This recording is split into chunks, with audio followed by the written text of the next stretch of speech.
Hello, everybody. Welcome back to Matrix Breakers. I have two very, very exciting guests, and I'm going to first and foremost tell all of you that this is going to be a wide-ranging topics, and we're going to get into some of the esoteric, the spiritual matrix, the side of things that people need to break through. And a lot of the spiritual matrix that I discuss on the podcast, it's not really as much external as it is internal. A lot of us deal with different traumas, different levels of ourselves that we have not even achieved yet. And to have these two guests to talk about that and how can we achieve our higher self, how can we get to the next level personally, is a tremendous value. And so I want to start by just sharing their bios, and we'll get into this and rock and roll. So Jonathan Mozenter and Rachael Fusting combined their unique skills, they're in a relationship, by the way, and intimate connection to present the Relationship Alchemists. I love this, by the way. Relationship alchemists guide their audience in calling in deeper love for themselves, their connections, and the world around them. Mixing skills cultivated in corporate and government arenas with in-depth, cutting-edge esoteric studies.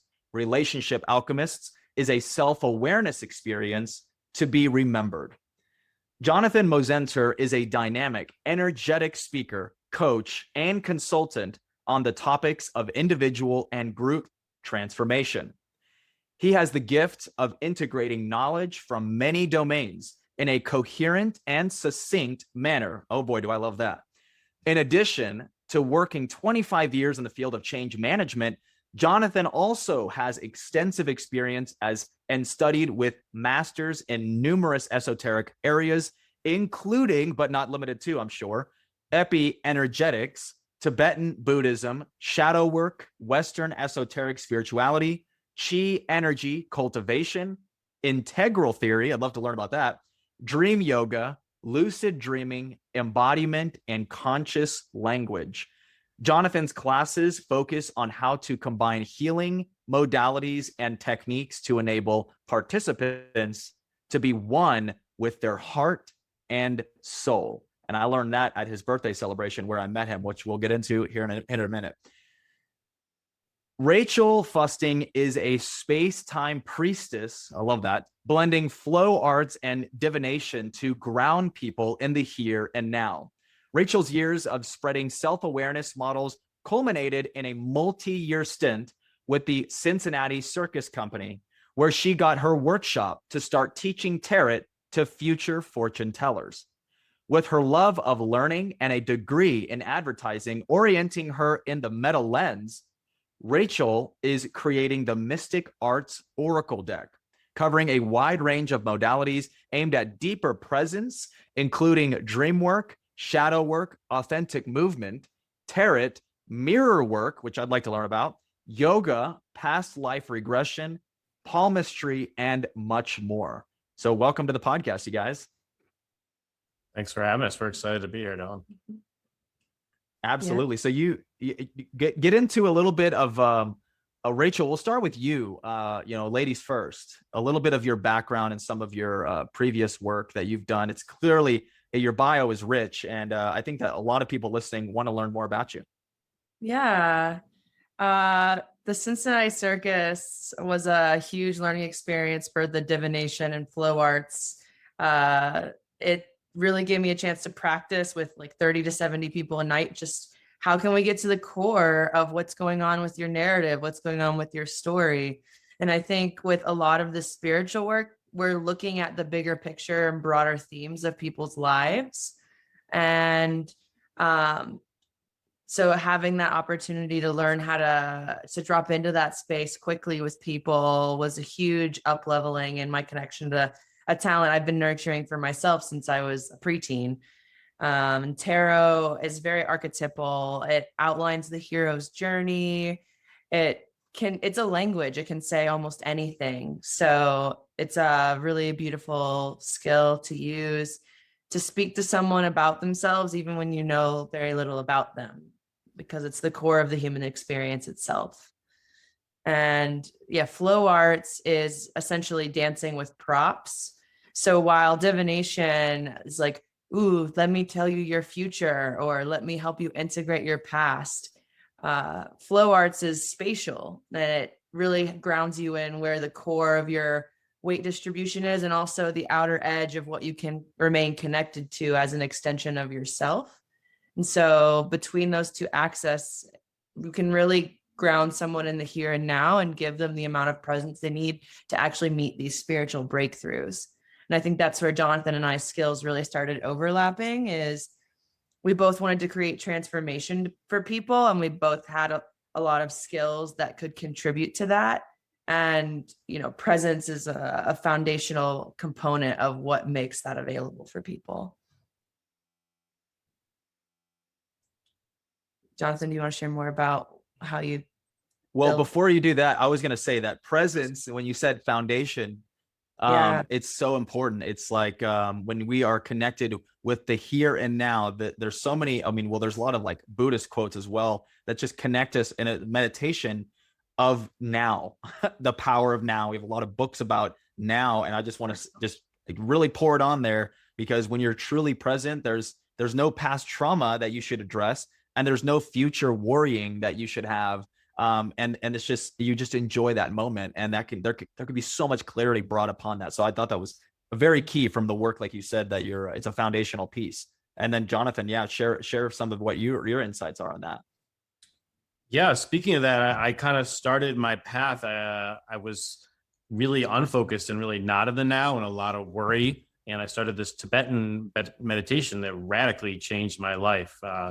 This guy, Dan Brown, brought the highest level practices, Dzogchen and Ma Muja, from the Tibetans, translated himself and made it into a Western esoteric form. And what that helped me do is, one thing is it helped me connect to like higher energies, so that I wasn't just always doing from my logical mind of like analyzing things. I started to get, for the first time, these like transpersonal knowings. And one of the first things that I got led to actually was to look at what one of my teachers, Neil Kramer, calls the dark unveilings, or some people call the conspiracy world. And I read really in depth and understood false flags and mind control, and went down to a whole bunch of rabbit holes. And finally, I got to a place where I was like, what am I going to do about this? Like, this is like, first it's shocking, and then you got to like, is this true or not true? There's this whole stage of kind of like working through that material. And I found a group of friends to look through it. But eventually I got to a place where I was like, am I just going to continuously research this and prove everything, or am I going to do something about that? And I had to look even deeper. What can I bring? What is my unique kind of self-expression? And what I have found out is I'm really into transformation. I actually, even before you mentioned change management, I've had a whole career in what's called change management or organizational development, where I actually help individuals and groups go from wherever they're stuck or their current state to their future state. And I guide them through like a process. So I've got these whole skills on how to actually move people through that. And what I was discovering also, the spirit was kind of saying, hey, not only do I want you to bring those skills, but there's a whole bunch of esoteric stuff that when you combine it with that is going to take things other levels. So I've been studying, I was guided through mysterious ways to a bunch of different people. One of the things you're talking about at my birthday party, this thing called epi-energetics, turned out to be really cool, about this idea of energy first. And when our energy is high, I think we can all recognize when we exercise or we eat healthy, our energy is high, we have different thoughts, we have different behaviors. And so that was a big change for me, just realizing how important energy is and how to get my energy in a high place so I can be a better version of myself. And the other thing I want to comment is what Rachel was talking about. And you were talking about this here and now, and not getting caught up in the past or the worry, because we actually all see the world through like a filter, a lens that's influenced by different factors. And so what I've been training myself is, how do I maximize my filter and my clients so that I'm seeing it through a lens that is the highest vibration possible, so I can enact the best version of ourselves. And Rachel and I both have that same passion of helping people have this filter that's going to meet their best selves. And we have some tools that are different and some that are same, but they mesh together nicely. And what Relationship Alchemist is about relationship, but in those domains you were talking about. So we want to help people have the most optimal relationship to our own personal selves, to other people in our lives, and as well as the systems and cultures and spiritual laws. And we've got all kinds of programs and techniques that are aligned around that structure. Well, yeah, I absolutely love the concept of relationship alchemists. I think that that's really powerful. That's a great brand. I'm just like, and it connects with, yeah, like you said, not just your relationship intimately, but relationship with yourself and relationship to culture, relationship to society, to the collective, and it's such a balance. And then, as you mentioned, of course, so many people can get lost on the rabbit holes. And once you know that there are other beings that use the same spiritual principles and they can use it in a negative way, you have to realize that we have to combat that by collecting ourselves personally, of course, having our own personal transformation, as you mentioned, is a great topic to discuss. But then once you have your own personal transformation, you kind of know where you're at for yourself personally. You can then help others. You can transform, whether it's just your friend or your aunt or your roommate, or something that very close. And this kind of awareness starts to expand even further out. And so it's just so powerful because you went through your personal transformation. So it's possible. So that's what's also very key. There are actually a lot of people, I believe, that go into the rabbit holes of conspiracies and all these things that are actually, some of them, not all, but some are very factual.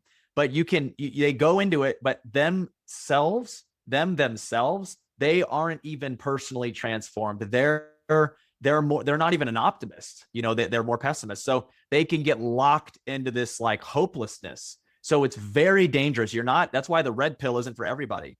And, you can't just like shove it down everybody, all the time. And that's a very careful threading needle that I have to thread sometimes, where people are listening and they're not necessarily ready for the truth, kind of thing. And we take steps that like this, where I have somebody like you on and Rachael to discuss a lot of this personal transformation that is, in my opinion, absolutely necessary. And something that maybe a lot of people don't 100% know about me is that I went through all of that personal transformation and more of an entrepreneurial kind of awakening back when I was 19, 20, 21, 22. It wasn't until I was 23 years old where I started to get into the core of the rabbit holes, where I'm like, oh, wait, my way of life is being threatened. So I can't just sort of like live with a closed mind and think that everything's going to be fine. So I had to acknowledge the evil in the world. But at the same time, I was level-headed. I was prepared for that information. And I'm like, okay, well, I'm not going to let this control my life, of course. I'm just still going to do my thing. And I already had practices, spiritual and physical and other ways, that kept me in alignment with myself, right? So that I could go into the rabbit hole, but I don't get trapped in there. So it's so important. And anyway, not to rant on that, but it's so crucial. And I think it's foundational as to why you guys are on here. And I'd love to hear from Rachael on that too. Yeah, I think something that's popping up in our field a lot is cultivating, in such a mental culture that we've been raised and grown up in, the emotional availability to do this work and to really be with our imperfect selves. And we spend so much time generating this image of the person we want to be and want to become, that sometimes just being with the actuality of what we are right now is too emotionally intense for people. And that's why it's hard for them to have those transformational breakthroughs, and it's hard for them to get into that radical presence. So I'm finding that building emotional availability is huge. And I think that's also why like the amount of television series that are taking off right now, it's kind of inspiring, right? Because there's so many different kinds of themes that can touch people emotionally and give them a secondhand experience of what being in their own emotional pool feels like in the external, which provides an opportunity for them to go more inward with it in the long run. But there's many paths to building that emotional availability. Most of it is around like being with discomfort, or like not letting the edge of your comfort zone define the edges of what you'll explore.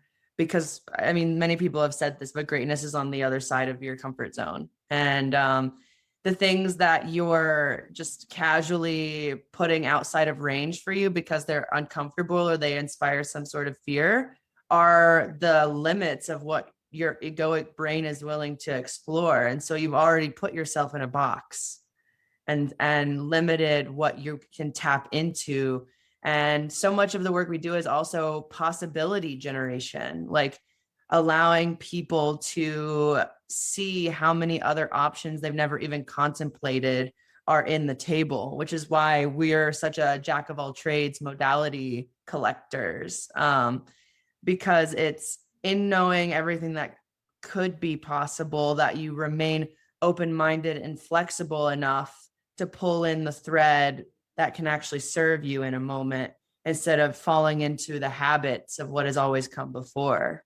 I'd love to piggyback on what Rachel's talking about, because she's hitting on one of the most important topics, this emotional availability that can be really confusing because a lot of people are afraid of their emotions because we have this, it's actually natural that a lot of times when we're younger, we have these experiences where emotions overwhelm us and we said, I can't deal with that. And some part of us like pushes that down, puts it in suppression because we're not ready to deal with that intense emotion. And it actually develops strategies to kind of keep us from feeling that until we're ready.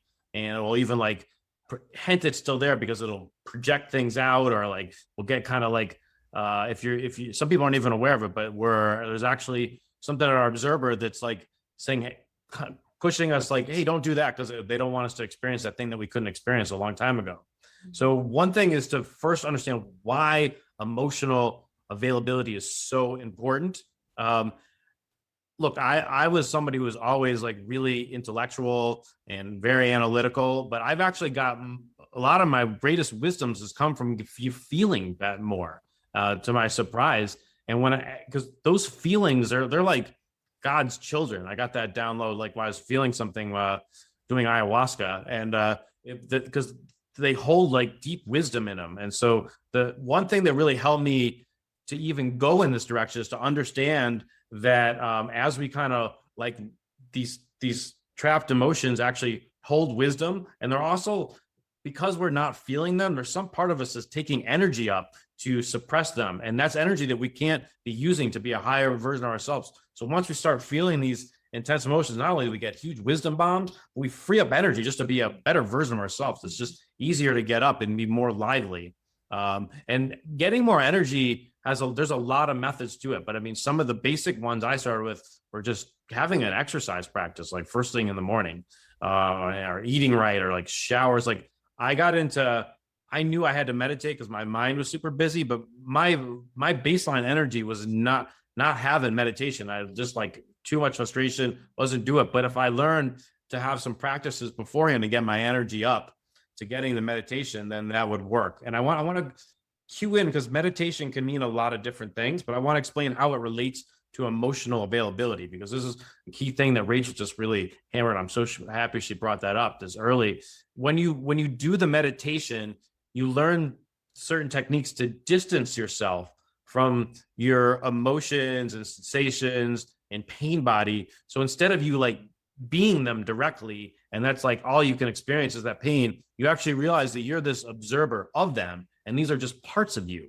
And when you have enough space with them, then they're not you, they're just information that's happening within your field. You have more capacity, as Rachel was saying, to actually feel them and do them. So there's like, that's one of the things Rachel and I are really good at. We've experimented with all these different tools, and we know how to put them in the right order. We call them stacking.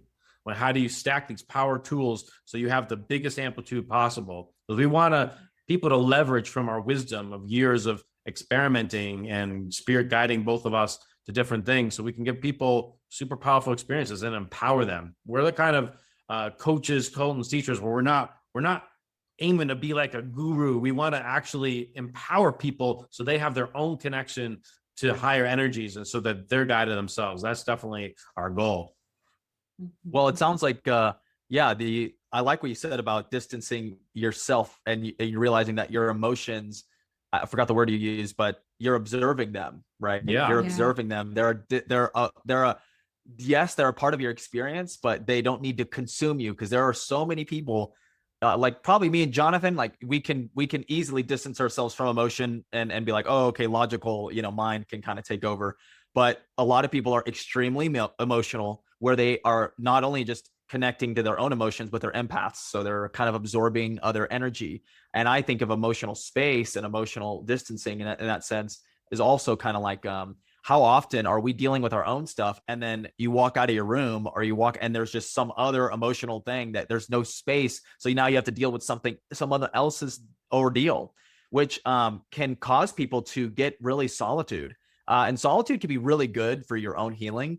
But when you start to become very, very lonely, you realize that we actually need personal connections with others. So there's got to be a way to manage emotional stimulus that's happening when you engage with others, and then your own emotions that you're trying to tap into, and then not necessarily being just a loner and disconnecting completely, because that could be an easy way out. But yeah, just is great topics to bring up. Yeah, I wanted to, when you're talking about solitude, just put forth something that's come to me about alone being all oneness. Like when you actually break down the word, it's like the only thing that's connecting with your energy is your own energy. You are all one. You are touching the wholeness of your expression. And you might still be working on integrating your parts, but when you're in that solitude, in a place from a place of wholeness, like you have an opportunity to connect to the all of reality in those moments of aloneness. So it's a super powerful space. And if you have a lot of unmet inner work, sometimes it can be really overwhelming because you're used to being with other people's problems or outside circumstances to ignore how much of that is going on in your inner world. So I think that's also why the times that we're in have really caused a lot of chaos, because some people were ready for the amount of isolation and alone time that COVID caused, and some people were not. But either way, that's what people were having the opportunity to touch. And I think what you were mentioning about when you leave the room and you have, roommates or family members or things like that, I think culture's really relearning emotional boundaries, because so many of us have been disassociated that we don't have the feeling body to know when our emotional boundaries are being violated, and to say, I know you want to open up about that really intense thing, but I don't have the bandwidth to hold the kind of space you need right now. I'd be happy to talk with you about that when I'm more resourced. I want to be there for you. I care about you, but if you approach me with this right now, you're not going to get the version of me that can really support you. And so talking about some of those, like, how do we incorporate emotional boundaries is something that I've seen that I'm really over, is when people forget to ask whether they can offer you a reflection on what they just heard. Like, because sometimes I'm coming in with really clear spiritual insight. I want to know that that person is open to receiving my feedback before I offer it to them. And then even if it's true, some part of them closes because it didn't feel ready to receive that. So permission is so key to making sure that people are really receptive. And it's a subtle layer of consent that the culture is reopening to and starting to incorporate more, because we have this idea in culture of consent as a physical boundaries thing, but there's so many levels of consent that if we notice going in can really build harmony that allows for people to have stronger and stronger experiences together. I'd love to. I think what you just Go ahead. Sorry, I just wanted to say, I mean, I was going to say consent. You took the word out of my mind. What you're saying is consenting, and it's not. It doesn't have to be physical. But it's so important that just everything that you were sharing about just having that, because there's so many times, especially maybe people like us or others that do give counsel, provide counsel for others. People are not always ready to hear what you have to say. And I remember, as simple as an example of like my brother, not even like a week ago, 2 weeks ago, we were playing volleyball, and he's like always telling his girlfriend what she did wrong, like every time. And mind you, he's always saying what she did right, oh, good job. And so I told him like a simple word, it was a simple sentence. I said, Devin, not every moment is a coaching moment. Sometimes it just silence is louder than anything. It's like, she did a good job. You don't even need to say anything. She knows she did. Or she made a mistake. You don't need to keep telling someone they made a mistake and what they did wrong. It's so abundantly clear what they did. And you have to, as a coach, to like watch what you say, be mindful of your words. Are they even ready to receive it? So Jonathan, go ahead. I had to mention that. Oh no, that was great. I know, having studied like libertarian and volunteerism is a big thing, and Rachel's boundaries. Yeah, what I wanted to, Rachel's again saying, emphasizing some of the most important stuff, and I wanted to take it a little bit deeper. and go. One, she talked about aloneness in this ability to connect with like transpersonal, and I think that is absolutely true.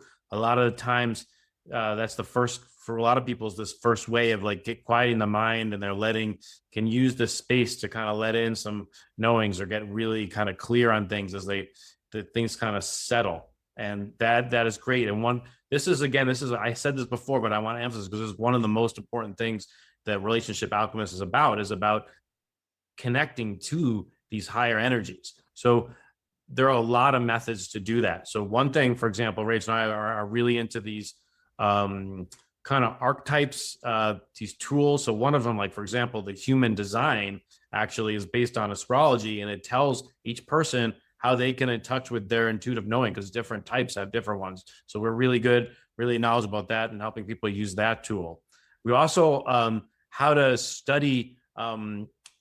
I talked about this earlier about this knowing about this observer, about like who you really are. It's almost having boundaries within yourself. Yeah. So we can teach meditations that can help them when you do them on a regular basis, actually identify as the observer of now, rather than all these other things that are going on in their field. Because it's easy to get. I actually had a coaching call this morning, and they used this term codependency, which I always associated with like romantic relationships, but she's like, hey, no, codependency is actually like if your observer is tied to any kind of aspect of reality and it's influencing you, then that's a form of codependency. So we actually teach people how to be grounded in who they really are, which is like this observer and this self, and how to have a relationship. Again, everything's about relationship to these other parts where they can recognize them, be with them as an energy, but also not over-identify with them. So it like completely takes them out of their strength, their power, their stillness. And so that's another way of doing it. These meditations, so that in the beginning, the goal is to kind of like cultivate this stillness. But as you get to be an advanced practitioner, you can take this meditation anywhere you want. And in the lineages that I say with Tibetan, they call it the non-meditation, because the goal is just to do it automatically all the time. And the way you're doing it is you're getting certain like skills or competencies. They're like a set of different meditations that help you be in what I would call the most powerful relationship. And it's like, instead of the Buddhists call it reification, where you see something as a solid object and it can only be interpreted this one way. We have tools to help people see it as actually everything is a form of energy and it's open. Some Buddhists call it like emptiness, but I like the term open, because what emptiness means is that there's just not one way of looking at something. Because when we get there's so much stuckness in this world, in this like polarized world, we need to get people out of this right, wrong, this is the only way to look at things, and get into a place where we're actually more spacious and more open, so we can take more perspectives on things.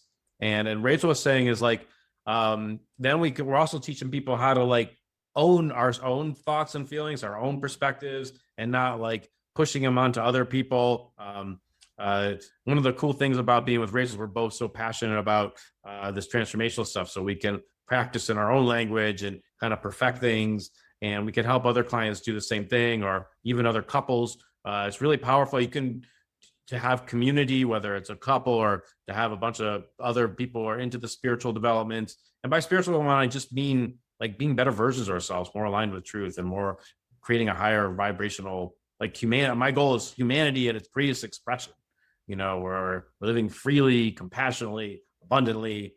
And by I have found that through all of my studies, the key is about mastering all these individual relationships. And as each relationship is mastered, it creates more energy, and that energy just gets to higher and higher version. We can just be higher versions, and we can give that to everybody, and we can have a better world. So I'm real enthusiastic about what's coming. There's so much cool stuff coming. I know a lot of people are down about COVID and left, right fighting, but on the bleeding edge, on the cutting edge are all these crazy, amazing solutions, like a tidal wave. I'm positive it's coming, and we're going to create a brand new world that's going to be epic.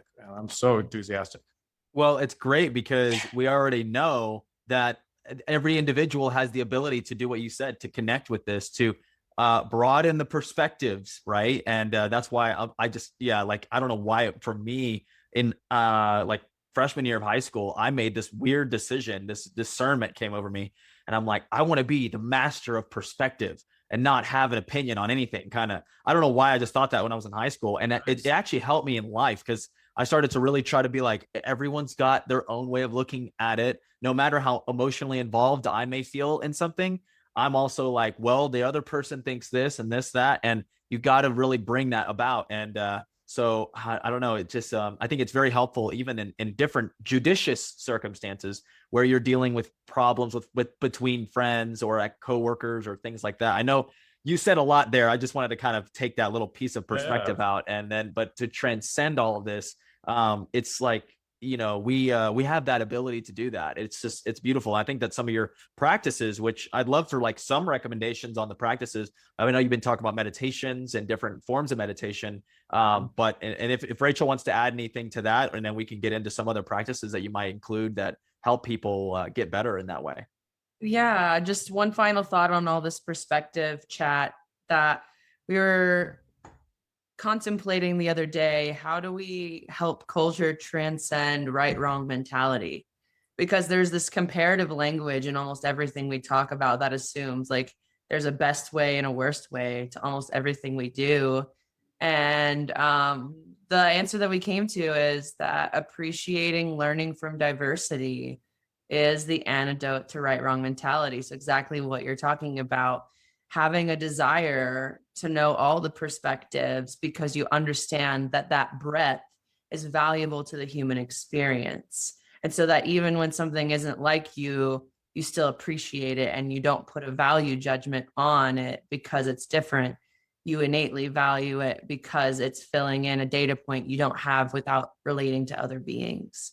And that's appreciating the human experience. And one of the main reasons I think we're all alive is to connect with other people. So yeah, I think that's well, there's some Native American tribes where they will literally have the full circle of elders, if you will, the people that were high priestess class of that tribe will all speak, and then the chief will speak last. And it's just this mastery of like, I know what this person's going to say or think. I know what they think about this already. And it's kind of this, why wouldn't you think that? Whereas you think of a lot of leaders like, oh, they're the ones who are going to say something. Everyone's just going to listen, and it's like, that's never really true. And there's always dissenters, it's like, I dissent, and you get that anyway. Just wanted to mention that because it's so true. It's you get all the goods if you hear everybody out and you learn to listen, Yeah. You asked for some modality recommendations. So I think it could be helpful to maybe have some categories around, what aspects of a person we're supporting with various modalities. Mind, body, spirit is a good 3 paradigm spectrum. Some people think of it in terms of the chakras. I've been working on a system that uses psychology terms to reconnect to the chakras in the mainstream, because they're the 7 aspects of our experience that we need to keep balanced. And we can think of those as energies in the body and harmonize them more physically and energetically, but we can also just look at them psychologically. The root is physical balance. The sacral is emotional balance. The solar plexus is creative balance. The heart is social harmony. The throat is expressive qualities. The mind is intellectual, and the crown is your like connection to inspiration and your spirituality. And so there are modalities that can feed any of these parts of us. But I think even before we get into modalities, it's important to recognize that being whole and being well resourced in your beingness revolves around having a like low-key gauge of where all of these categories are at in your life and what part of you needs fueling. Because I think people are really looking for, okay, I need the 3 practices I can do every day for the rest of my life so that I can get this super disciplined routine down and develop excellence in something that also supports me being my best self. And for me, I think there are people that can do that, but I think for me, it's more like, what parts of myself are low right now, and which of these practices fuel multiple categories of my need, so I can have one practice that might be unique to that very specific moment, that very specific day, but is going to up level me in all the ways I'm needing to meet my next moment. So like yoga is an example for me. That was the first physical routine that I developed big discipline with, because I was doing yin yoga by candlelight in front of a mirror. And so it was fueling me spiritually to be that intimately with myself and do eye gazing while I was doing yoga. But it was also physical, which was something my body really needed. And I was having like mental, spiritual experiences when I laid in Shavasana at the end and was just breathing on my mat and having all these breakthroughs. So that was a practice that fed me on multiple levels. And so it was easy for me to commit dedication to that. And I think that a lot of times when people are having trouble getting dedicated, it's because it's checking off only one of those 7 boxes. And so they're not getting enough reward feedback and how much they actually feel better to show up to that practice every day. They're forcing themselves into it because it meets a physical need, but it's not feeding anything else that really makes it a long-term sustainable solution for them. Well, it's taking those experiences and expanding on each one. So like you said, you did yoga, and you said a certain practice of yoga, and we had a candlelight, so it's like there's a certain element that's different than just flopping a mat out and just doing some yoga. There are certain elements that are being reinforced during that practice. So if you're going to take something new, some kind of practice, you need to know what you can add to it to make it more experiential. And that earlier you mentioned the idea that some people want that one thing they can do, or that 3 things they can do for the rest of their life. And yeah, that's true. But people think that way, but really life has its seasons. And I remember that just as an example, my best friend from childhood lives in Hawaii, and he lives there because he's in the Navy there. And, all this stuff kind of came across where my brother and I, we've all visited recently, like in January, and my brother's like, we need to move to Hawaii. It's amazing, blah, blah, blah. And I'm like, the one reason why I won't move to Hawaii is because there's no seasons. And from my own human design, I can't live, I don't think, in a place that has no seasons, because seasons, winter, fall, the earth, the elements, all these changes that actually occur actually helps me stay in a homeostasis, in a way of like, oh, winter is where I work on myself personally. And then spring is where things open back up, and summer is where I'm all connecting with others, kind of thing. And I don't know, just as much as the earth has its seasons, people go through seasons. And so some people are like, I'm trying to jam this project in my career sector down. But in reality, you need to get your intimate love life together. So there's the pie of things in life that we can't all I'm going to just work a little bit on here and there and there and there, and it's all going to balance itself out. Like, no, you're going to be a better mother at certain periods of your life. Then you're going to be a better, sister in other periods, and different elements, I think, can come about in that way. I'd love to, piggyback on what Rachel was saying. I agree with Rachel's right. There's so many different modalities. And when we work with a client, we don't just say here's our system, you got to do it. It's more like, all right, where are you at? We're going to do an assessment first. We're going to listen. We're listening for what we might call a spiritual edge. And by spiritual edge, it just means, what is it that's both they have energy for, would make a huge difference in our life? We can listen because we can see the underlying things, and then we could figure out which modalities will actually be best for that person in service. Now, that being said, I actually want to switch to paradigms that are universal. I wanted to mention 3 of them that actually do relate to everybody. And the first one I want to talk about is energy levels. This is a big one for me that I learned from Donnie Epstein. And he breaks things down as there's this energy level of energy poor, where we're just feeling like poo, we're depressed. And each energy level serves a purpose. So if you're about to go to sleep, energy poor is probably pretty good because you want to go to sleep. But it's so then there's neutral or low neutral or regular neutral or high neutral. And each of those, if you're just doing day-to-day things and you're not really to think about it, neutral is probably a good place to be. And we always want to match the level of energy with the activity you're doing. And what Donnie has found is to get to high neutral is where you start having these multiple perspectives. You actually have to achieve a level of high neutral to even get there. And then beyond that, there's energy rich or super energy rich. And so at those levels, if you want to have a lot of impact, a big impact, you want to get to these energy rich, super energy rich levels where people just really feel you're have this energy coherence to you. It's not just energy spread around, it's coherent energy. It's it makes sense. Like everything about what they're saying is like drilling in, it's really coherent. And so one thing practice is to ask yourself to be energy aware. Like, what energy level am I at right now? And what do I need to do right now? And is there a match?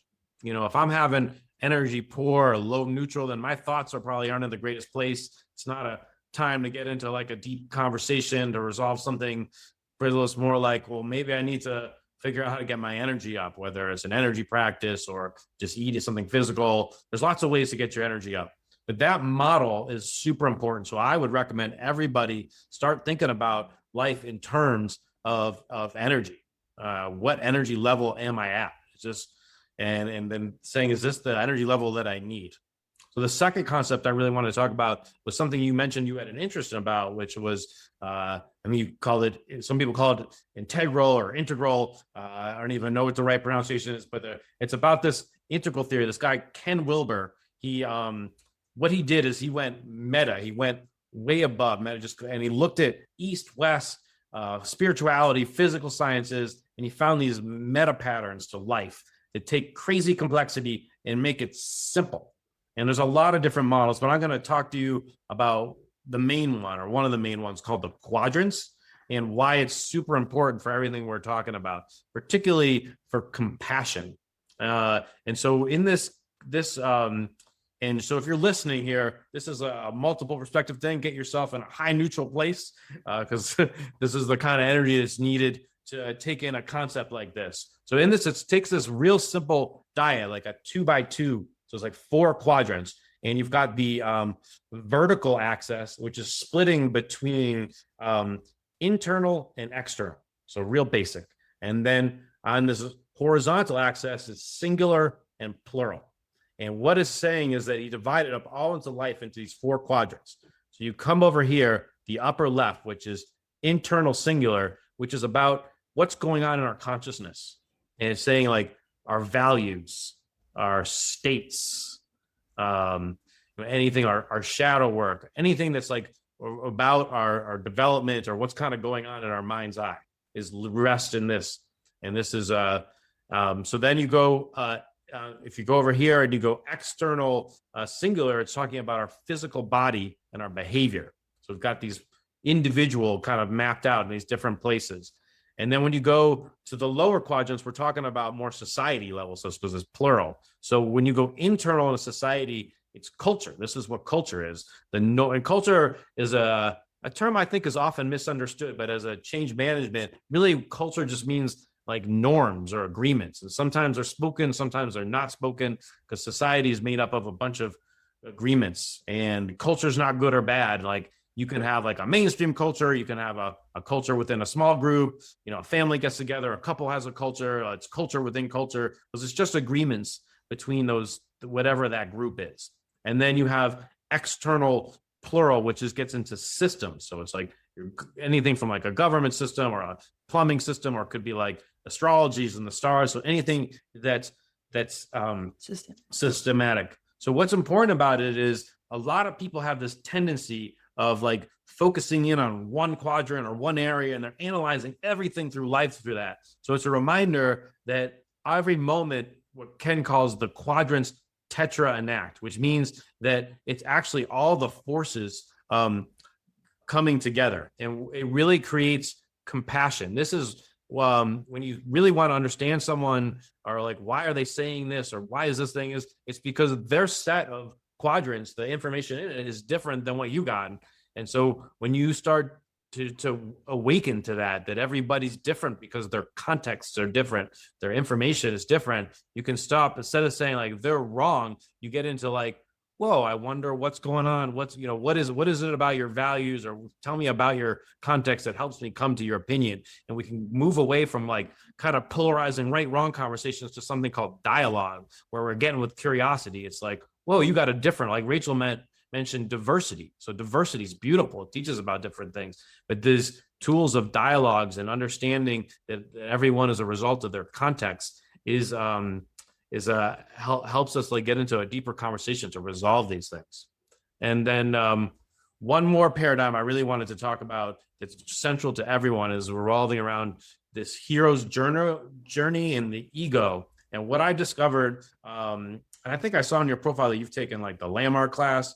And so they helped me kind of really break, because when we have these like core traumas, like a core wound, we tend to like make up something really nasty about ourselves, and we put on a mask to cover up what it is.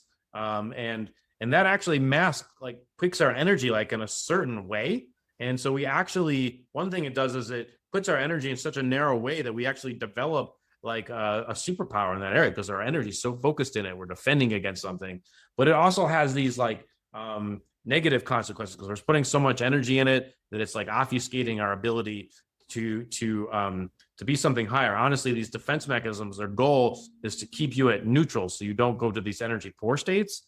And so what we like to help people do is like help them see the gift in their wounds, like feel it, and then liberate them the parts that they don't need anymore, so they can get out of being stuck at energy neutral to go to energy super rich and energy rich. And so we've got a whole bunch of, this is kind of where the shadow work kind of comes in, and we help people like guide through alter states. There's a whole bunch of tools that fall under this, but this pattern of like turning the wound into the gift by seeing it through these multiple perspectives. And we help people like, because if you keep going into these traumas from the same energy level that you did it, you're just kind of re-wounding yourself. That's not shadow work. Realistic customer shadow works helps you take a higher energy, and then you go into the emotions with the higher energy, so you're able to see it from multiple perspectives. So you're able to liberate that energy and see the gift. And a lot of times what we discovered is that you actually, this path of liberation, you develop another level of gifts. And so you're like almost you're getting rid of the anchor that's holding you back, and you catalyze the gifts that you naturally had, and then you add this other layer. And that's what we want to help people do, is really have these, liberate them from their traps and get them into their total gifts. I am like astonished. The integral theory for sure, and then your breakdown of it, that is just so powerful. And I hope that the audience like really downloaded that, or even like can reverse like 5 minutes and like listen to this again, because that was so powerful. And I think that I think in the show notes or something, I'm gonna have to like put a document or something where people can kind of look at that 4 quadrant, as you said, a visual of that. Absolutely. Because it's so important. And I just think that like, wow. One little thing, I mean, you said so much, but I just thought about something is when you do address traumas and things like that, like you said, landmark and all these things that help us, because it is a problem, it's a problem that should be addressed, Right. That sometimes I've been telling people that come to me with their problems, I usually am like, telling them, hey, you don't need to decide something right now about this situation. Like whoever in society or whoever around you is telling you that there's a timetable on this decision, there can be on a physical level, but for you emotionally, you need to take some space. And a lot of the time I'm telling them that the subconscious mind is working problems out all the time. It's working things out. It's transforming you, because it's a part of that, like we would kind of put is our internal process that functions, right, and helps rebuild and repair and regain a new perspective on something we may be troubled with. And I'm like, been telling people like, yeah, you're talking to me about that. I don't even have an answer for you. I can tell you some perspectives, but other than that, because everything's about understanding perspective. It really is. I'm like, well, this person will do this, then that what's the consequence of these actions? So it is that aspect of things. But then I'm like, don't decide yet. Don't even think about it. You don't even have to think about it, because it's already processing. And sometimes you should physically go on top of a mountain and then journal about whatever that situation is. But because of your physical energy, like you said, you're physically on top of a mountain. Or, I mean, we're lucky, we're blessed, we live in the Rocky Mountains. But I'm just saying that if you take a hike and you take a journal with you, and you start in a higher level energetic place where you're able to eloquently decide on something, it's just that clarity comes in, and it's discernment. I've been using that word a lot lately, but it's that spiritual force that comes in and says, I am decisive about this particular thing. But I took that little nugget out of what you said. But nature is so key to refueling, because we live in such a structured world. We take for granted, like, the entire society that we've created is created around structure and order.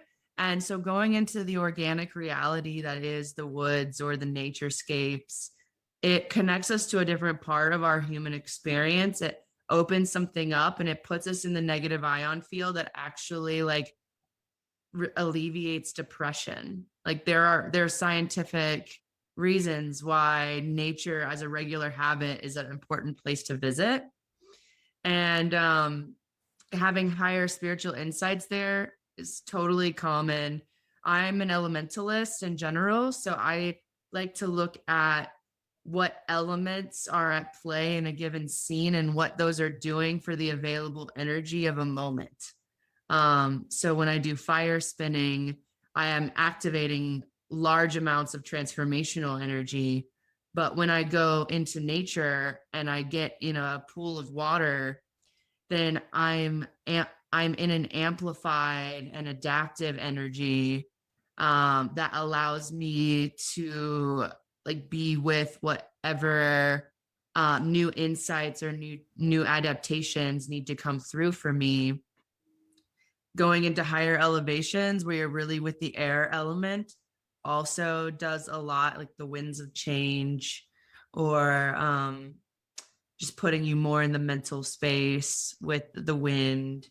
So yeah, there are a lot of ways where these elements can really create a live availability that isn't otherwise accessible when you're just trying to achieve the same results sitting at home.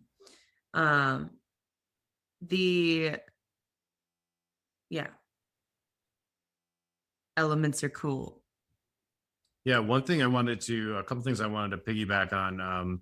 One is there's in the Buddhists divide up these these three main bodies. And one thing that's really cool about Rachel is that we have this really awesome balance between us. There's like the Dharmakaya, which is like the mental arena. And then there's the Nirmanakaya, which is about the energy body. And then there's the Sambhogakaya, which is about like being really here present. And so like Rachel's kind of getting into like flow arts and like nature, and she's like beyond brilliant aesthetics and that. And like, we all have all three, but we also have different strengths. So when you kind of work with us as a couple, you get all of them. Cause like, I'm probably more on the Dharmakaya, and that's probably like the weakest area. So thank goodness I got her with me, because we fill gaps, and vice versa. We kind of balance each other. So one of the things I really wanted to talk about from my background is been talking a lot about individual change, but I'd like to talk about how it collapses with collective change. Because we don't just want to change ourselves. That would be we do want to change ourselves and make our versions, but there's a direct relationship to that and creating a better world. And so I want to kind of make that explicit. So one thing is we're helping people flourish in their best version of themselves so they can give their unique gifts, whatever that domain is. Obviously, we got to do stuff with the environment or with money, or create up new ways to do food systems and new healthcare systems. So we like to work with people, whatever their different domains, to help them like flourish in their domains. Another thing is like a lot of people want to like fight the establishment, like to kind of like polarize. We're going to beat them, and I actually do not think that is the best use of our energy. We definitely want to be aware of them and navigate around them. But I think the key to creating a new world is actually around creating it and being the change. So groups of us who are already into these higher levels of development got to come together and show people like what's possible, how create communities of higher level people instead of like constantly batting heads with the power establishment. We've got this. I think people are seeing through with COVID and all this polarization, their energy for what the media has to say, what the government has to say. Even if they're on the left or right, they're like, something's not right. This is the fertile ground for major change, because people are dissatisfied. They're open to new ways of thinking and ways of being. And we start to get people together to model what a new more enlightened society looks like. Then people, it's what I call pull change and change management. There's something called push change and pull change. So what the government's doing is push change. They're trying to push down an agenda from the top down. What we want to do is what's called pulse change, where we come up with something that's so epic and so amazing, such a vibrant society of compassion and healing and freedom and, efficient, effective use of resources, where all the other people are like, well, I could be here in this kind of sick paradigm, government control thing, or I could be in a paradigm of health and wellness and high energy vibes. So I just want to kind of point that out. And just to expand on, there's something in the change management field that's called, I think actually I learned this from the integral theory field, but it's a related change management. There's something about creating a groove.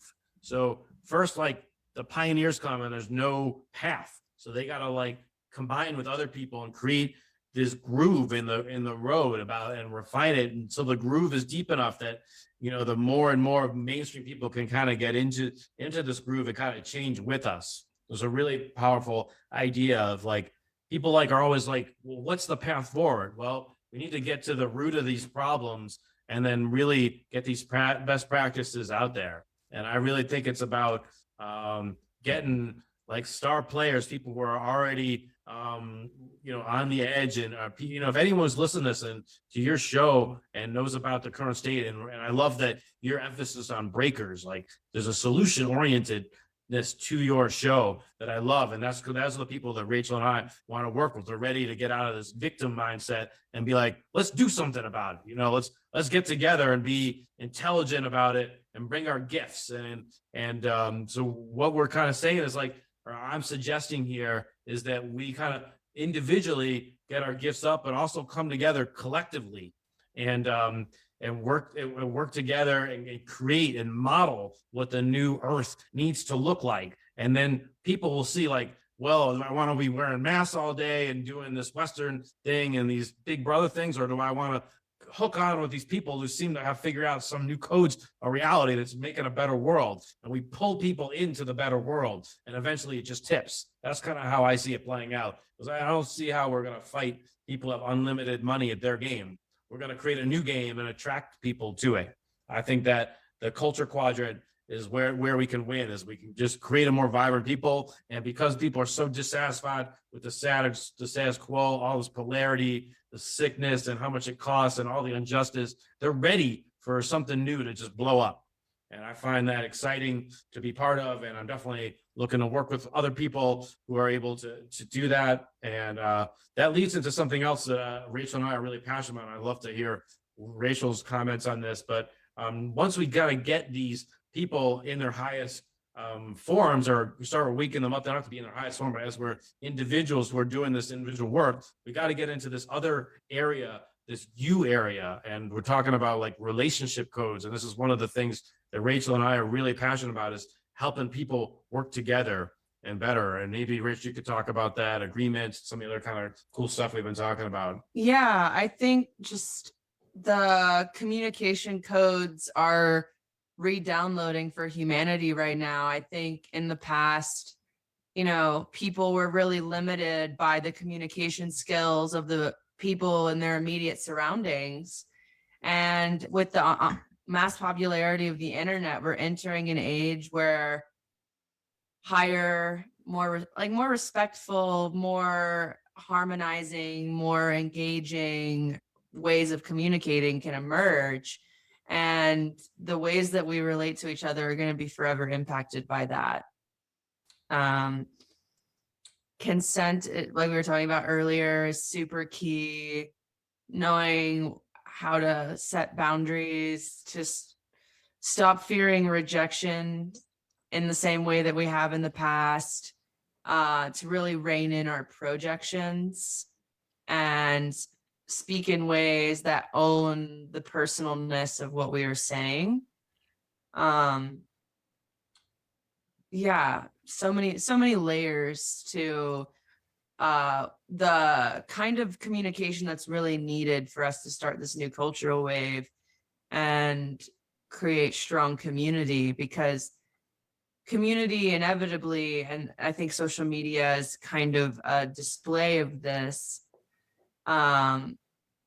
pulls up archetypal dramatic tropes, which are things in the communications patterns of the collective psyche that are looking to up level and alleviate. And so when we have strong communications codes and are willing to set boundaries around communicating a different way, we can step out of the inherited patterns that continue to bleed energy and be with next phase of what community can be. And I think when we talk about shadow work, often people talk about their generational traumas or their ancestral wounds, and I really want to paradigm that and say, like, the purpose of shadow work is to collect and reclaim and remember your spiritual gifts.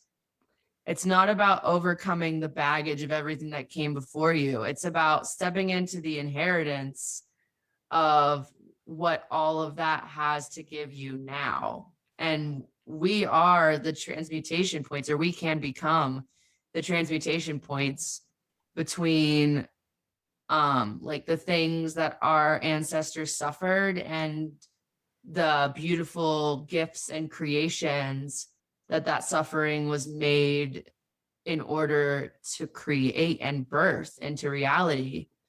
And to stop looking at shadow work as like, I've just got this pit of despair I need to purge, and look at it as, no, I've got these diamonds buried in the underwater caverns of my soul, and I need to go collect them so I can be my best self. And just relate to what has sort of become like culturally like scary. Yeah. And to really value it differerly. I think Rachel's really just to piggyback on that, the shadow thing is like, yeah, it's got a lot of different interpretations. What we really are emphasizing is practical skills that you can take away immediately. So we know how to help people work with their shadows and not get stuck in that energy, but to start to see the gift. And we're just talking about communication. So I just want to give like a couple practical takeaways that people can use like now. So like, for example, we're always, because we're communicating all the time and we're going deeper, we're always like looking to refine our communication. So great feedback Rachel just gave me the other day. It was like, hey, I know sometimes you're listening and then you want to like add on to it, and maybe, but I like to feel like you actually heard me. So we're using this like reflective listening technique where I'm like, before I'm yes anding her, I'm being like, baby, I heard you, and here's I'll reword what I said so she feels heard and understood, and then we would understand we're on the same platform. Because if I didn't hear right, then what I said is probably not going to be as useful anyways, because when we're not working off the same thing. So we have a lot of cool tools. I just want to bring up one other one that's really fast, but not a lot of people know, but it's simple and powerful from the organizational development world. I learned there's this guy, Chris Ardress, has like 4 things are going on in every conversation, and one party is aware of 2, and the other party is aware of the other 2, and neither are the same. So right now I'm talking, I'm aware of my intentions, and whoever's my audience is, I'm aware of how they're coming across to me. Those are the 2 things I am. The other person is aware of how I'm coming across to them and what's going on with them and their intentions. And each person doesn't really know about the other part unless you actually start talking about it. So there's so many actual miscommunications going on because people are like, basically like the person is assuming like how they're coming across to them is their intention, realizing that there could be some gap there. So simple questions be like, I'm not sure if this is what your intention is, but this is how you're coming across to me. Like simple statements like that are like disarming, instead of like accusing someone, like maybe someone's coming across as arrogant or know-it-all or jerk or whatever, something negative. And person could be like, instead of assuming that's true and that's their intention, they got a mean streak in them or a jerk or an asshole, they could be like, hey, I don't know if this is true or not, but and because everyone's got their own observer that they're listening to. And sometimes people have good intentions, but the way they're communicating comes off wrong. And it just opens up the deeper dialogue for deeper connection and communication. And Rachel and I have a whole bunch of communication codes like that we work with different people. We see which ones they need and give them immediate results in their life. So I just want to give people an example of that. Yeah, another quick example that's coming to mind is nonviolent communication. Yeah, great example. So instead of saying, you did this to me, like, you made me feel awful, just phrasing that as, when you blank, I feel blank. Like, to just not put the accountability for your emotions on others, but speak to correlations without accusations. And that actually furthers the discussion, instead of putting someone in a defensive position where they're like, well, I didn't mean to make you feel that way. You're questioning, you know, my kindness, my, like, the way that I show up is good. And so a lot of those communications patterns, which nonviolent communication can alleviate, keeps the conversation out of defensiveness and right and wrong, and actually keeps the relevant details emerging. Sometimes somebody just wants to be heard, and there it doesn't have to be like any kind of commentary. And some of the things I practiced was, when I hear somebody say something like that, I'm like, okay, that sounds interesting. I want to have something to say. Sometimes I'm like, do you want counsel on this? Are you ready for counsel?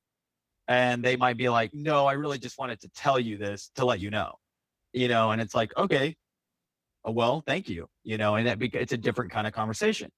So I think that there's obviously times when people are like, no, I really would like to see counsel, and I would like your opinion, your commentary on this particular thing I just shared with you.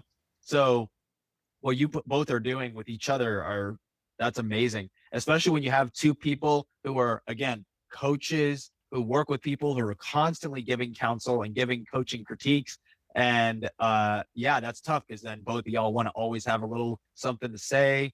And that's a very powerful relationship dynamic, because a lot of people always feel like they always have to have their input. But sometimes it's better if, one or the other is able to be heard and understood. And that's the way it is. And then things can always be readdressed at a later date. Mhm. Yeah, the whole idea of saving things for later too. There are moments when, like, someone's having a real clear insight, like, this is where I see this person's spiritual edge breaking through, and yeah, it's like super lucid clear, but they're energy poor and they're not available to receive it. So just realizing, when you have those moments of excitement, you can always take notes and revisit the conversation when they're actually ready to receive it, and re-engage the thread. I feel like a lot of people, especially when they're new to their spiritual journey and they're feeling fresh in their connection to their knowing, they're like, if I don't say this right now, I'm gonna forget it. Like, I'm really lucid, or I'm really clear right now. Like, I just need to say this to you. And it's like, well, pause. You are always connected. You have already had this knowing, which means it is already in you. And if you're very worried, you can write it down and make it more permanent. But that doesn't mean it's time to override that person's emotional boundaries. And so that's where, like, eagerness can be met with, like, compassion. Really, it's like, this is always available. Like, this isn't a high or a temporary state. This is the new access to you being fully alive, and to trust that. I actually would love to. So I read this. I'm not a listener. Now I am, but I used to never be. Okay. And I used to be the interrupter all the time. And of course, on the podcast, like, I try my best to not interrupt. And but I remember when I learned this, I read it in some book I was reading, and then I remember like two friends were having a conversation. In particular, it's a moment where they were having a conversation, things were going well, and then I had some kind of idea, like you said, and it's something that, I want to share that, I want to spring this on somebody immediately, and it doesn't matter what they're talking about, because that's irrelevant, because what I have to say is way more important. And that's really what people aren't willing to admit, but that's exactly how they feel when they want to interrupt somebody. So I wanted to interrupt their conversation. Instead, I walked up to them. They were having some kind of conversation, and then I wanted to butt in, and I remembered, just listen instead. Like, don't do it. Don't do anything. And so then instead, I just sat there. They both looked at me kind of odd, and they noticed that I was just going to sit there anyway and listen. So they continued having the conversation. And one of my best friends, they were both my best friends, but one of my best friends he had this moment of clarity that was brought upon in that conversation, something that he needed to hear, something that he needed to know about whatever it was. I forgot the context, but it was important. And I'm there watching this unfold. And I thought to myself, wow, I was about to just interrupt this energy flow. I was about to interrupt whatever this was. And I realized the consequences going back almost traumatically of how much disrupting I have done with other people just in conversation alone. And ever since that moment, I learned that yes, in conversation, we're always thinking of things to say next. So what's a practice that I've been able to do is I call bookmark everything. So I have a specific word I'll use about something I wanted to bring into the conversation, and I'll say, okay, I'll just repeat that. But I'm listening to somebody, but I'm going to put that on a shelf somewhere and just really stay present, and then try to recall it. And that practice of being able to put something away and then recall it, because the fear of forgetting what you were going to say is one of the worst fears. It's like you get, oh, tip of my tongue, I forgot what I was going to say. It's like this blank moment that happens to us all the time, but it's definitely devastating. So if we could practice like already sort of putting something away and then hearing and being completely present, as we were talking about at the beginning of this podcast, being 100% present and listening, it's tremendous value. Truth. Yeah. I'd love to mention a couple of other like esoteric things that Rachel and I are involved in, because I've had the good fortune of being guided to a couple of modalities and that are like very few people know about. It's like the original person who's like discovered it is now like creating trainings to do it. And one of them is this guy, Mark Schur, and he can Compass Life, and he's got this thing called conscious language and body electronics. And so I want to talk about the conscious language and how it fits in. What he's discovered is that like when we're having these traumatic moments, we talked about these energy poor traumas, we make up these decrees about life and we're like living through them. We talked about this filter, and Rachel and I have abilities to help people discover what decrees that they're actually are anchoring their life and how to almost reprogram their mind. And by having different decrees that kind of raise their energy. So they go from having an energy low neutral life to like a super energy rich. And then this other guy, you talked about being at my birthday party, and one of my teachers there was Donnie Epstein, and he's an energy master, and he's like bringing these like subtle energies to chiropractic. And he's got this new thing where he's teaching people how to relate to this like spiritual energies, and also like how to access deep unconscious things through like our like tapping into our energetic field. And it's like really innovative and really advanced, and it makes all this stuff that people think takes years and years of work, makes it a lot faster and a lot easier. And Rachel's got her own esoteric stuff. She's really down with like embodiment stuff, like the flow arts. And Rach, why don't you talk a little bit about some of your trainings here? Yeah, I think I'm seeing as I travel a lot of people using oracle decks, which is beautiful because it connects to like ancestors that packaged wisdom into little synchronistic moments we can have. But tarot itself is an archetypal language. It's super powerful. It's got its own interpretation of the hero's journey that's way deeper than some of the more simplified hero's journeys that we see today. And I think it's deep. It supposedly goes all the way back to Egypt. So it's very archetypal. I've also been learning palmistry for, I think, 5 or 6 years now. And it is a very powerful self-discovery tool because you use your hands every day. And so you have an opportunity to see your hands every day. So it can really ground you in the core of who you are in an important way when you use it as a self-reflection tool. One thing I'd say is like I've had my palms read by several people, but Rachel does it on this other level. Like she knows how to look at the different hands and explains the difference and transitions and getting into all different kinds of dynamics. It's yeah, I don't know where you learned all that stuff, but it was other level. Thanks for pulling up that detail. So your dominant hand you use more and it sheds more skin cells. So it's changed more from your original line structure. Your non-dominant hand is the hand you were closer to the hand you were born with, and it shows your fate. And the one that you've used more has adapted to reflect more of what you currently are. So you can look at the ways that your original script and your actualized script differ, and be with those subtle differences and how you feel about them and what that tells you about what you want to do with your life. So it can become a huge like self-reflection portal, especially for people that are in like the should I, shouldn't I kind of paralysis, to really be with, well, this is what your soul thought would happen, and this is what you've done. How does that actually make you feel?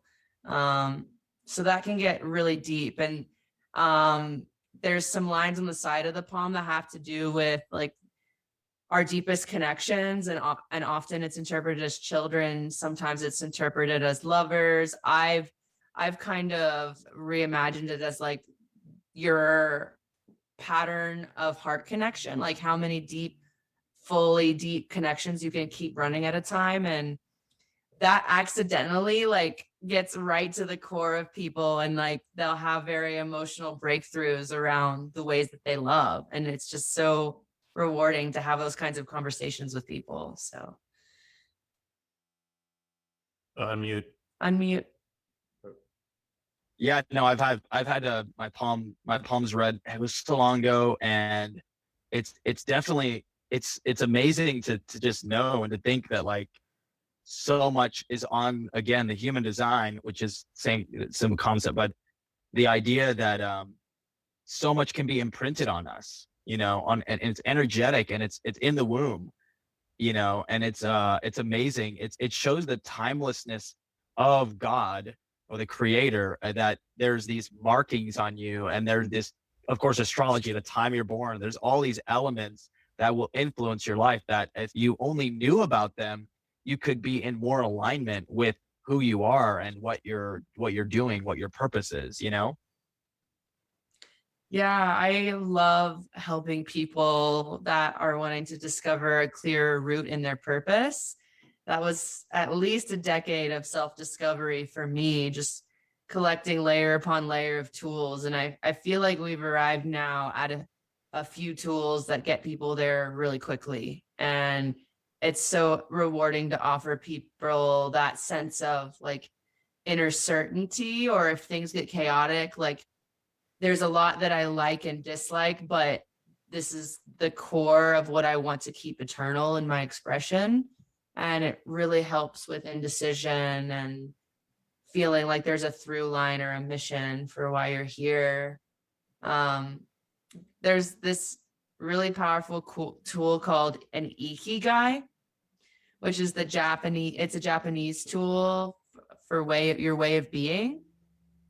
And it's, what do you love? What does the world need? What can you get paid for? And what are you good at? And actually looking at the intersection points between all four of these to find the common thread between all of these ways that you self-relate already. And I think that can also be super powerful. That is definitely powerful. I've done that exact thing. Yeah. Yeah, it's on another book I read, and I don't know if it mentioned Japanese, but it's the exact same, I think, circle model, where it's like whatever's in the middle is what your purpose in life is, something along purpose, something like that. That's really powerful. Oh man, another just the integral theory, and then this other, it's just so powerful. If anybody were to grasp onto this information and really run with it, it would just be tremendous value. I mean, this is so powerful. Nice. What one area that we kind of mentioned this earlier is this I, you, other, and I felt like we haven't. I'd like to at least touch on this other thing, other domain, and how we connect to it, and what we even mean by that. So that other can look in a lot of different ways. So one thing could be like spiritual laws. Like Rachael and I are really into this Trinity concept. That's why we're using I, you, other is doing it. There's all these. We're stuck in this kind of polarity situation where things are banding together, but often there's like a third perspective that kind of like brings things together. So one of the ones I actually learned from integral theory, and I like to pass it to Rach because she says has a lot to say about this topic as well, is that in life, there's this continuous pattern of things being like fused together, like meaning like all the ideas are just like one thing, like we all start as one and then start breaking off the parts. And then there's like differentiation, like society starts to differentiate. This is a new thing now. And then the thing, there's something goes above it, and it's called integration. So we're always going through this thing where everything's like one, and then we break out for a new part, and we're like, what do we do with this new part? We've got, cell phones. What are we going to do with cell phones? Or, internet, how are we going to do it? So then this third piece is just this integration piece. So the society is always going through this process of new parts coming in and integrating at higher and higher levels. And it's just a process over and over again. Rachel, you want to say a little more about the Trinities? Yeah. So I, you, and other is a model for parts of self or aspects of being. And once you really internalize these, you see the way that it plays out in language because it gets really deep. So when people are speaking in the first person, they're speaking about themselves and they're in their individual, like, small script experience of who they are. You is second person, and it's the way that we are when we relate to other people. And people that don't have a strong sense of self yet, they might think this you part of them is actually them. But the way that we show up with other people is a completely another aspect of who we are, independent of our individual selves and the selves we show up as when we're alone. And then there's the other, which is basically our relationship with divine or with things that are abstracted beyond physical form, like concepts or culture or societal constructs. And so I even relate to other in signs and symbols and synchronicities in the happening of the world around me. Like, oh, I saw this particular kind of bird and it's giving me this kind of message for my day. That's relating to other.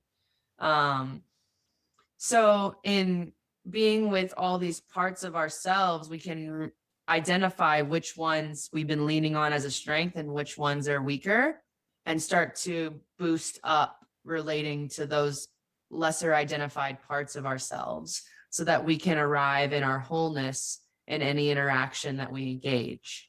And a lot of people are aware of, I have a me self, and then I have the person I am when I'm with others, but they're not often aware that that's only the first two categories. And there's this whole other level of how we relate to the human experience, to the world itself. Like, the way that we interpret what's happening around us is a whole nother way of relating. And it's important to keep track of all three to be fully actualized in our reality. Yeah, other has a lot of domains within it. Like, we could be talking about spiritual law. Like, one we've been learning lately is about greatest weakness, greatest strength. We're talking about gift to wounds. A lot of times, the thing that you think you're terrible at ends up being your greatest strength. Like, I used to be very distracted and very in my head, and now I've done all these different tools, and now I'm really present and I'm really in my feeling body. And so, like, the hero's journey takes you along that. We can help people guide that. And another one is actually just from the physical realm. Other is like relating to the systems we were talking about in the culture. And I want to talk about something that might even be a little bit edgy and controversial, but I'm going to go there.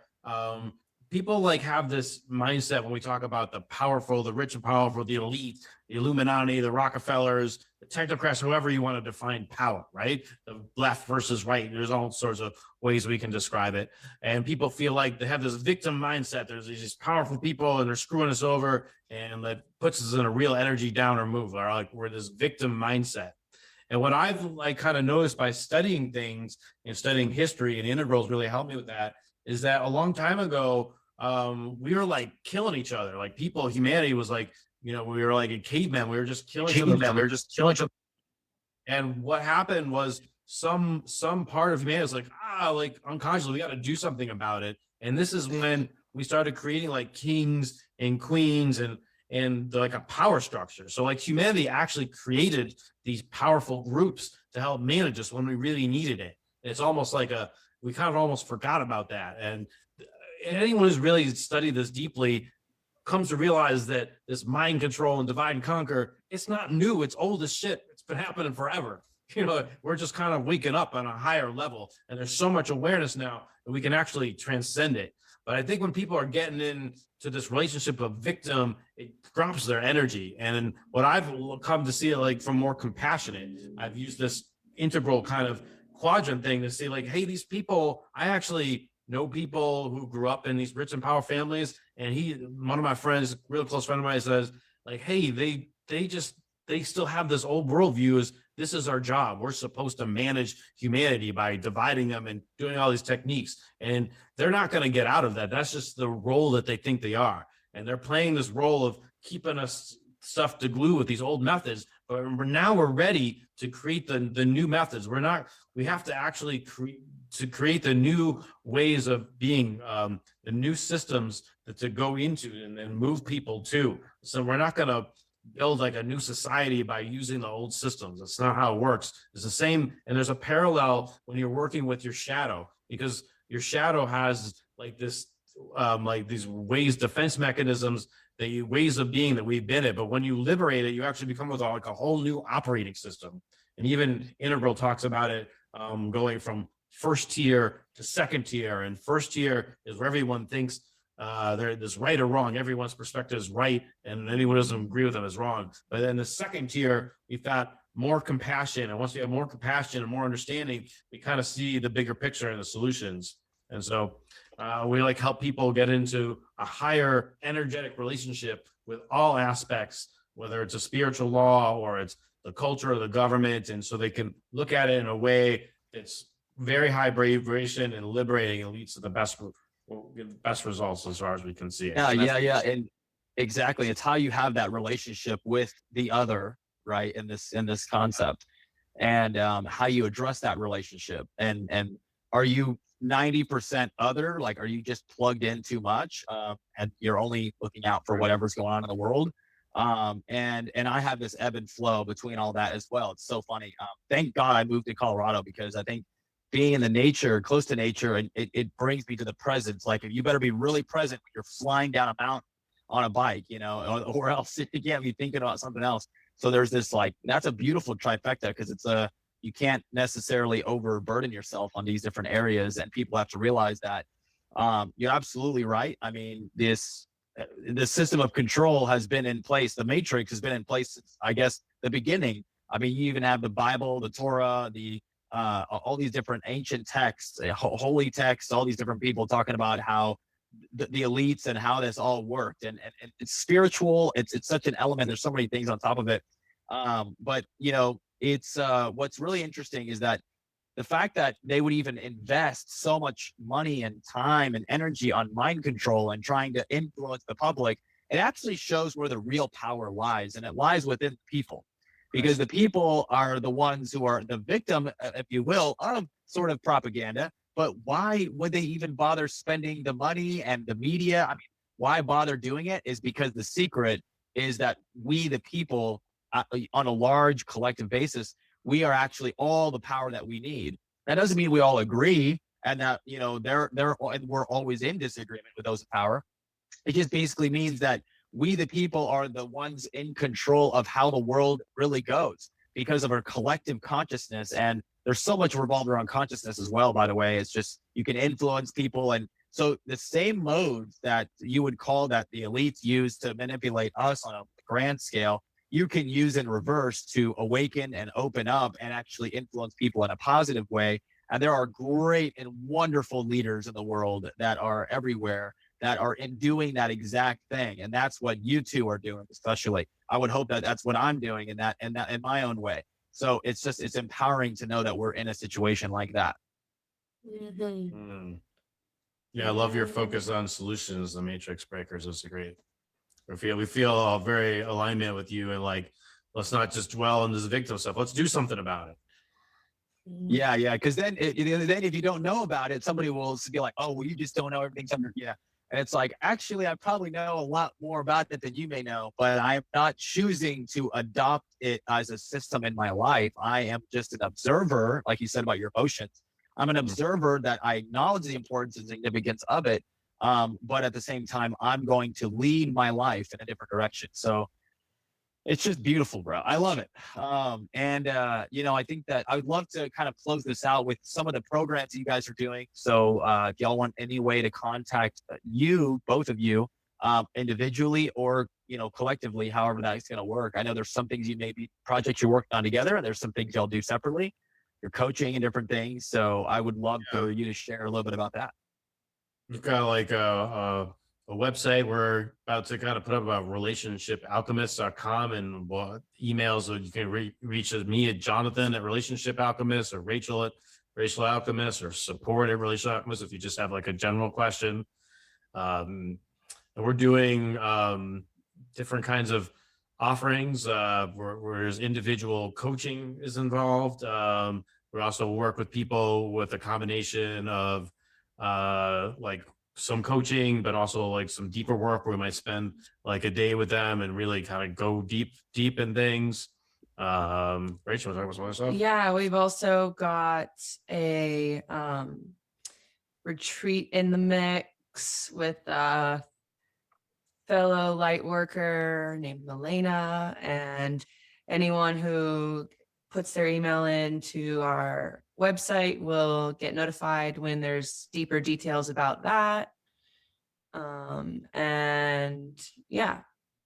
Yeah, we're because we got a lot of things in the pipeline right now. We're coming up with some self-paced classes and some longer retreats, and people want to get our newsletter. We're a podcast, so people can hear us. We'd love to come back on your show if people have like certain specific questions on solutions and they want to hear how Rachel and I would take our paradigms and modalities and mix it in with people's questions. We'd be open to the kinds of stuff like that. We're really big into collaborators.